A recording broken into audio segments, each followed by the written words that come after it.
my lovely students. Assalamualaikum warahmatullahi wabarakatuh. The first one, let's thankful to Allah who has given us mercies, blessings, especially guidance by saying Alhamdulillahirabbil alamin. And the second, for mediator of Quran Hadis Jamaah by saying Alhamdulillahi jazahumullahu khairah. And the third for you, all of my students of grade 7. Yes, I say Alhamdulillahi jazakumullahu khairah. Don't forget to setting your heart to manage your heart only because Allah by the dalil wa yarjuna rahmatahu wa yakhafuna adzabah. So my students, my solihah students, how are you today? Fine? Alhamdulillah. I hope all of you are feeling good. In this pandemic, I hope all of you stay healthy and keep fighting. As we know, seperti yang kita ketahui bahwasanya pelajarannya masih PJJ, pembelajaran jarak jauh dan belum bisa PTM. So I hope all of you stay focused on this material. So today we are going to learn about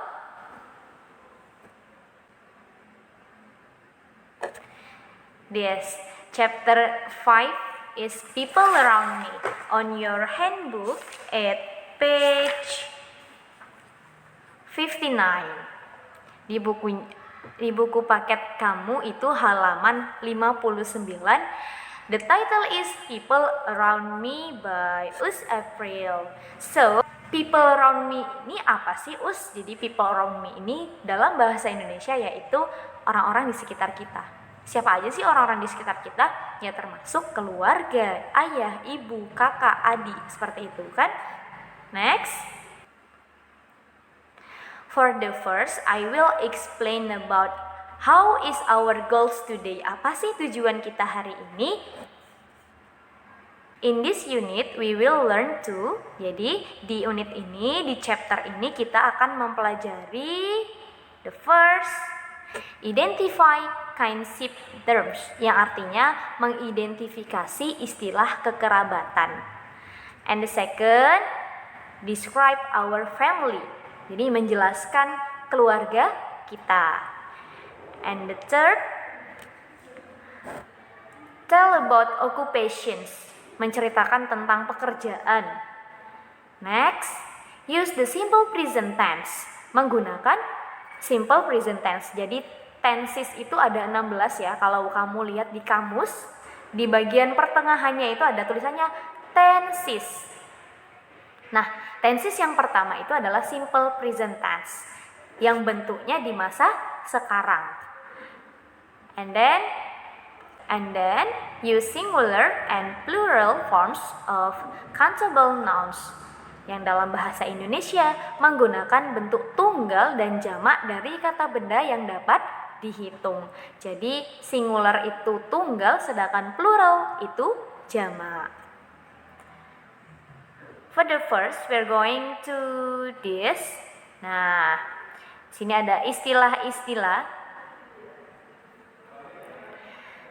In your handbook, in page 60, di halaman 60,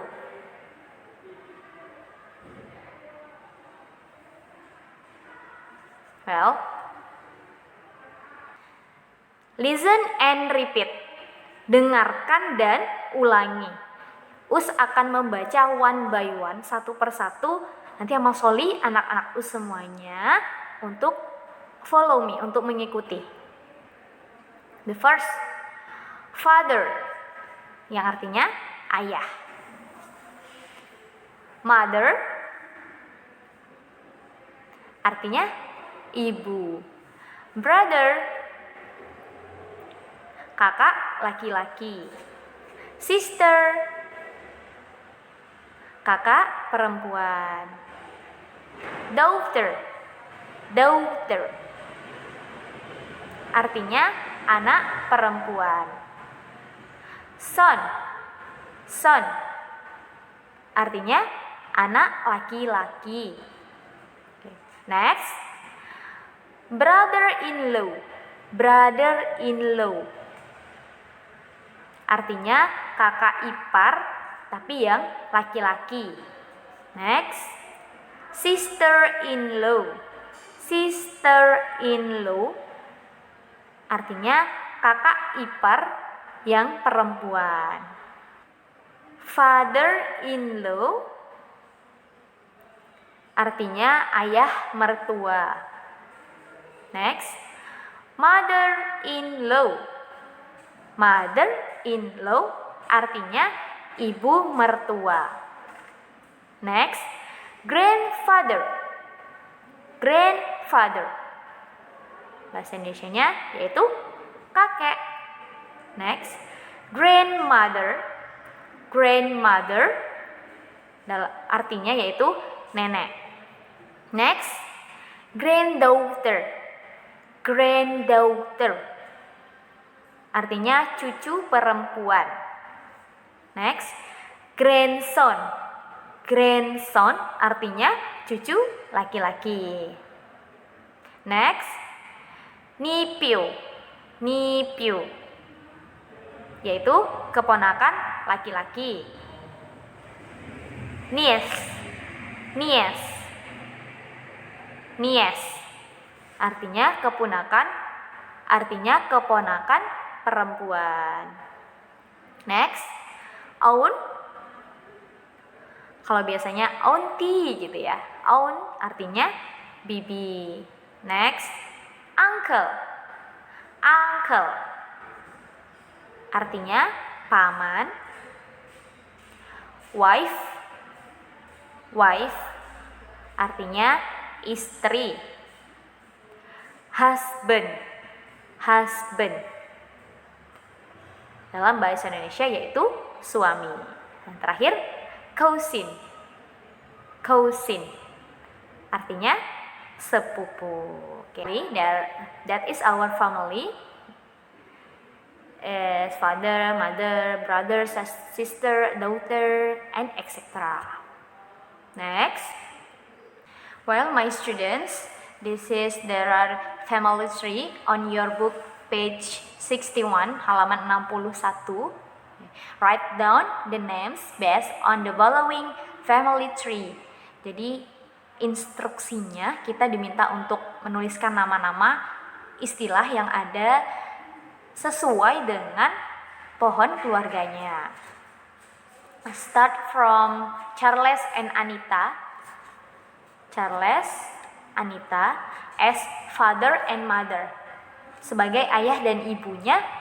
Ayah ibu dari siapa, Us? Dari George and Alice. Right? Brother and sister. George and Alice itu dia dua saudara ya.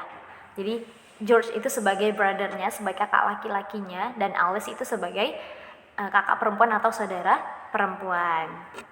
Next, daughter and son. Daughter tadi apa? Anak perempuan dan son adalah anak laki-laki. Jadi Anne di situ sebagai anak perempuan dari Ibu Lisa dan Bapak Tom. Untuk John, anak laki-laki dari Mr. Tom and Miss Lisa. Next, brother-in-law and sister-in-law. Tadi brother-in-law adalah kakak ipar laki-laki, sedangkan sister-in-law adalah kakak ipar perempuan. Jadi, sebelumnya Us jelaskan, Bob and Elia itu memiliki anak Charles dan Tom. Ya enggak? Ya, Us. Kemudian Tom menikah dengan Lisa, sedangkan Charles menikah dengan Anita. Maka Charles brother-in-law Miss Lisa, sedangkan Anita sister-in-law Mr. Tom. Clear ya? Next, father-in-law, mother-in-law. Kalau tadi father-in-law itu adalah ayah mertua, sedangkan mother-in-law adalah ibu mertua. Jadi ibu dan bapak mertua dari siapa, Us? Kalau Ibu Elia itu adalah ibu mertua dari Ibu Anita dan juga Ibu Lisa. ya kan? Bob is father-in-law sama Miss Anita dan Miss Lisa. Next, grandfather and grandmother. Kakek dan nenek. Berarti sudah punya cucu ya. Cucunya siapa aja, Us? Ya cucunya itu ada George, ada Alice, ada Matt, John, Mary, and Anne. Grandson and granddaughter. Tadi apa artinya? Cucu laki-laki dan cucu perempuan. Kalau ada grandfather, mesti ada grandson. Ada cucu laki-laki dan ada cucu perempuannya. Kalau son itu anak laki-laki, sedangkan grandson itu cucu laki-laki. Dan kalau dia daughter anak perempuan, granddaughter artinya cucu perempuan. Next is nephew and niece. Nephew itu artinya keponakan laki-laki dan niece itu keponakan perempuan. Keponakan itu adalah kita memiliki misal paman. Nah, kita itu sebagai keponakannya paman kita. Kalau di keluarga ini berarti George and Alice itu keponakan dari Mr. Tom and Ma'am Lisa. Clear? And then aunt and uncle, paman dan bibi. Nah, kalau tadi George and Alice itu keponakannya Mr. Tom dan Ma'am Lisa, so Mr. Tom and Ma'am Lisa adalah uncle and aunt from George and Alice. Jadi Mr. Tom dan Ma'am Lisa itu adalah paman dan bibinya dari George and Alice. And next, wife, husband, suami, istri. So, Ma'am Elia and Mr. Bob are husband and wife. Jadi memiliki dua anak, yaitu Bapak Charles dan Mr. Charles and Mr. Tom have two sons, right? The last is cousin. Cousin is sepupu. Di ketika kita memiliki saudara dari paman atau bibi kita, itulah anak dari paman atau bibi kita adalah sepupu kita. Clear? Well, now I will going to asking for and giving information using have. Have itu artinya memiliki. Nah, di sini ada bentuk positif, negatif, and interrogative. On your book, page 63, halaman 63. Kalau yang positif, kalimat positif, yaitu kalimat yang membenarkan, maksudnya mengiyakan. Nah, for the example, I have, you have, she has, he has, it has, we have, and they have. Kalau I have, saya memiliki, kamu memiliki, dia perempuan memiliki, dia laki-laki memiliki. It itu untuk kata benda, itu memiliki. We have, kita memiliki, and they have, mereka memiliki. Nah, untuk jawabannya itu kan ada negatifnya, ada not-nya. Not itu artinya tidak ya, yaitu negatif. Di sini sudah ada expressing. Di sini this is for the expression of negative sentence. Jadi kalau yang positif itu I have, berarti yang di negatif dia I do not have. Terkadang saya pernah lihat tulisannya don't. D-O-N-T, don't. Nah, maka itu adalah singkatan dari do and not. Clear? Untuk menanyakan gimana sih, Nah, untuk kalimat tanyanya awalnya memakai do and does. Gimana cara membedakan do, does, have, and has? So, this is for the difference. I, you, we, they itu menggunakan have. Tetapi kalau untuk she, he, it itu menggunakan has. She has, he has, it has. I have, you have, we have, they have. Clear? For example,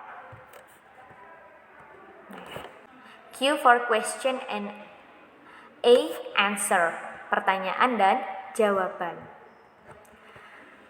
Do you have any children? Itu pertanyaan ya. Do you have any children? Apakah kamu memiliki anak? Nah, kalau jawabannya positif, berarti dia memakai yes I do. I have one child. Nah, untuk pertanyaan selanjutnya, do you have any nephews? Kalau dia kalimat negatifnya memakai don't, right? Berarti jawabannya I don't. I don't have any nephews. Next. Going to regular and irregular, singular and plural. Apa sih pengertiannya? Regular verb. Regular verb. Dalam bahasa Indonesianya itu kata kerja beraturan. Meanwhile, sedangkan irregular itu artinya kata kerja tidak beraturan. Kalau di dalam buku, in your book, page 64, halaman 64, in part you should know, di bagian kamu harus tahu. Nah, in your dictionary, there are regular and irregular. Di dalam kamus kamu itu, di dalam kamus bahasa Inggris, itu ada regular and irregular. Kata kerja yang beraturan dan kata kerja tidak beraturan. Bisa dilihat di pertengahannya juga, nah. Situ ada regular and irregular. Singular and plural. Kalau singular itu untuk kata benda yang tunggal, yang sendiri dia, satu. Sedangkan plural itu kata benda jamak, lebih dari satu. Jamak itu banyak ya, jadi dia lebih dari satu. Sampai sini clear? Paham? Understand ya? Nah, nih. Next. Nah, di sini ada example regular and irregular. Kalau dia yang singular, yang satu itu dia memakai one, ya. Nah, kalau yang lebih dari satu plural, dia memakai s di belakangnya, seperti sisters, brothers, cousins, ini harusnya cousins, nephews and uncles. Dia lebih dari satu, nak, maka dia memakai s belakangnya. Kalau yang satu dia kan cuman one sister. Tapi kalau yang dia plural lebih dari satu, kita harus menggunakan ada s di belakangnya. Two sisters. Jadi perbedaannya itu tadi. Kalau singular dia nggak pakai s, sedangkan plural dia memakai s. Kata kerja yang beraturan sama, ada singular, ada plural juga. Nah, kalau yang singular dia memakai one child, one man, and one woman. Di plural dia meskipun lebih dari satu, tapi kalau yang irregular dia tidak memakai s, tetap just two children, four men, three women. Karena ini bentuknya dia tidak beraturan, nak, maka tidak memakai s. Kalau yang regular itu memakai s karena dia lebih dari satu. Well, students, homework time, waktunya tugas. Nah, di situ ada pertanyaan-pertanyaan, boleh di screenshot pertanyaannya. In your book, page 69, halaman 69. Nah, di situ ada pertanyaan. Ayo belajar untuk menerjemahkan ke dalam bahasa Indonesia. Jadi US provide English, menyediakan bahasa Inggrisnya. Nah, anak-anak US coba dibuka satu-satu kamusnya, ini artinya apa ya? PR-nya ini maksudnya apa ya? Nah, di sini ada pertanyaan-pertanyaan yang jawabannya kamu yang tahu, karena ini mengenai keluarga kamu. For example, nomor 1 ya, US contohkan. Do you have any brothers or sisters? Apakah kamu memiliki kakak laki-laki atau kakak perempuan? Nah, jawabannya apa ya? Kalau yang positif dia tadi, yes I do. Kalau yang negatif berarti no, I don't have sisters, or no, I don't have brothers. Nah, untuk nomor 2, 3, 4, 5, 6, amal solihnya semuanya dikerjakan di link Google Form yang sudah disediakan. Jangan lupa untuk menyebutkan nama dan kelasnya, sedangkan jawabannya juga ditulis di situ. Ditulis aja nak, nggak usah dipoto. Clear ya? Alhamdulillah, jazakumullahu khairan. Thanks for your attention. Ya, mudah-mudahan anak-anakku semuanya bisa understand about this material, mengerti tentang materi ini. Tadi ada singular, ada plural, regular, irregular, gimana cara menjawab pertanyaan dari berapakah saudaramu, dan bisa mengetahui apa sih bahasa Inggrisnya ayah, bahasa Inggrisnya ibu, ada bahasa Inggrisnya sepupu gitu. Kalau untuk memulai belajar bahasa Inggris gitu, biasa kita bisa bikin caption gitu ya di story. Nah, ayo kita mulai bikin captionnya pakai bahasa Inggris. Nggak apa-apa salah dulu, karena dalam belajar itu meski ada salahnya. Nggak apa-apa salah dulu, oh ini salah ternyata. Next kita nggak salah lagi. Dari belajar membuat caption pakai bahasa Inggris, lama-lama nanti kita akan terbiasa. Understand? Keep fighting for all of my lovely students in 7th grade, in grade 7. I do apologize if I do a mistake. Mohon maaf jika ada kesalahan dari awal sampai akhir. Kalau ada yang belum clear atau belum understand tentang ini, tentang itu. Oh iya, untuk hari dan minggunya sudah hafal kan? Have you memorized the day and month? Udah hafal hari dan bulan? I hope all of you can memorize. Right? Well, assalamualaikum warahmatullahi wabarakatuh.